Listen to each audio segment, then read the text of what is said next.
Good morning, team. Justin here. Hope you're doing really good today. So you have some kooky friend. He just comes back from Thailand. He's telling you how he went there on credit card points and he saved $1,000.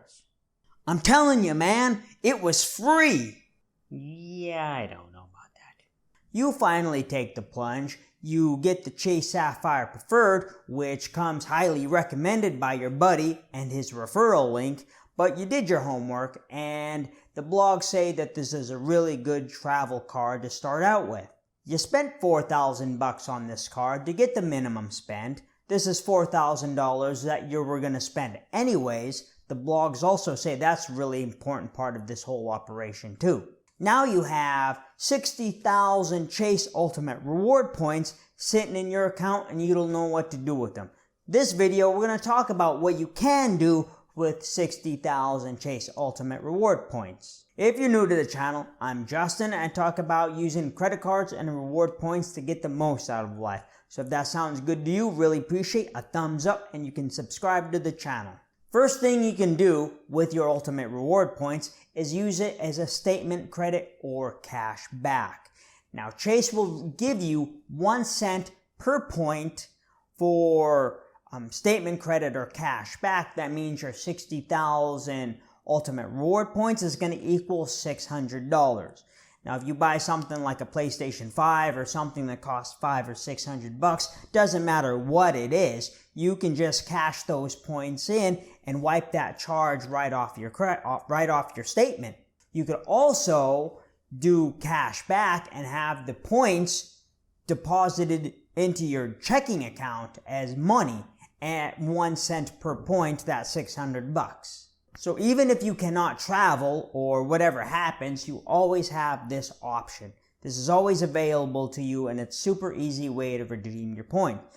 But you may not get the most value out of it this way. You can also buy gift cards through the Chase portal. And these are gift cards like Starbucks or Domino's or Under Armour, all your other different kind of gift cards. And they're going to give you 1 cent per point. And I don't really know why you would do that unless you wanted to gift somebody, $50 worth of Starbucks or whatever. The Chase portal is also linked to Apple and you can buy Apple products with your points. You're going to get 1 cent per point, but occasionally they'll give extra value or your points will be worth more when buying some sort of Apple product. Like they recently had a deal where if you had the Chase Sapphire Preferred, your points would be worth 1.25 cents. So that means your 60,000 points would be worth $750 on this deal. But those are limited time special offers and it's usually 1 cent per point. Next, you can book travel through the Chase Rewards portal. And this is just like Expedia. It's actually powered by Expedia. And you can book your flights and your hotels and your car rentals. And you can use your points to redeem for travel. And if you do this with a Chase Sapphire Preferred, you're going to get a 1.25 cents per point. And that means your 60,000 points is worth $750 in travel when booked through the Chase portal. Next thing you can do is transfer your Ultimate Reward points to a transfer partner. And this is the way people kind of hack the system and play the game and get a whole bunch of value for these points, much more than 1 cent per point. Now there's 3 hotel partners that you can transfer to. IHG, which they have the big brand of Intercontinental, and then Hampton Inns, and then they have Marriott, who has, JW Marriott, St. Regis, Sheraton's, and Ritz-Carlton's, names like that. And then you have Hyatt, which, all the brands in Hyatt have Hyatt in their name. So you know a Hyatt when you see it. Now, I know you can find hotels in Marriott and Hyatt for 5,000 points a night. It may be a little difficult, but it can be done. So that 60,000 sign-up bonus is going to equal 12 nights in a Category 1 hotel. Now, Category 1 hotels in Marriott and IHG, they're going to be lower priced budget hotels. But Hyatts, they are all higher end. So even if it's a category 1 Hyatt with 5,000 points a night, it's still going to be, over $100 a night hotel.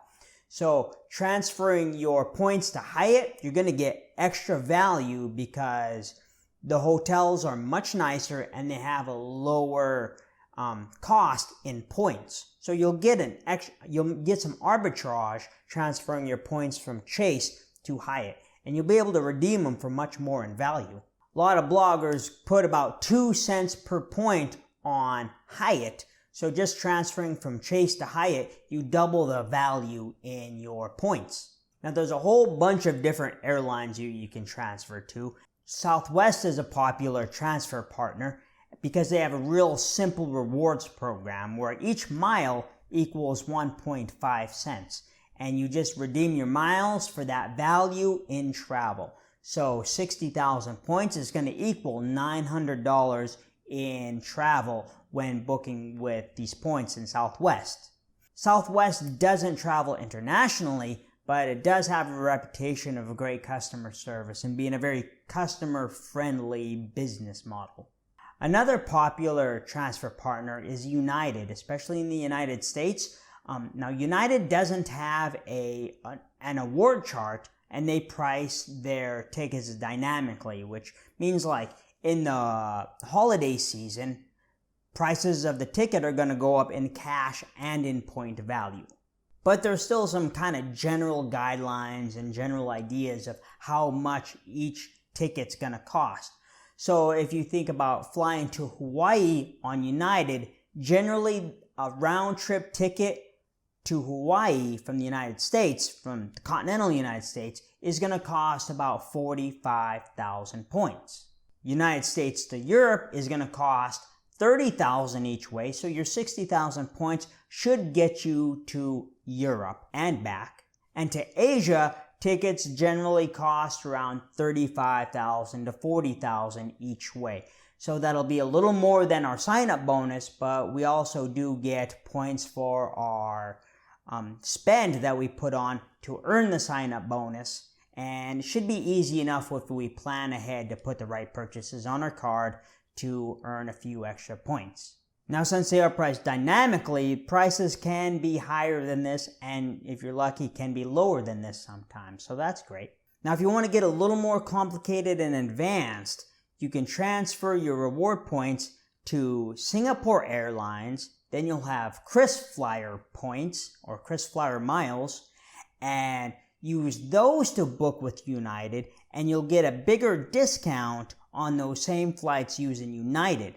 So that same trip on the same United flight is going to cost you 35,000 points versus 45,000 points just because of the way the award chart works. And you get a little more arbitrage in the points booking with KrisFlyer on United. And you can also do round trip to Europe from the United States with KrisFlyer miles for as low as 45,000 points if you can find the award availability for that ticket. You could also book round trip to Europe for 45,000 points with these KrisFlyer miles, saving you even more, but that's going to be a little harder to find that award availability. So there's a few ideas of what we could do with 60,000 ultimate reward points. Now in theory, we would have at least 64,000 ultimate reward points because we do got to put that $4,000 in minimum spend on the card, and we're going to get some points from that. So those are a few ideas for you. Hope you enjoyed the video. Hope you learned something. If you did, give this video a thumbs up and you subscribe to the channel. I'd really appreciate that. And then I want you to go have a good day, all right? Justin out.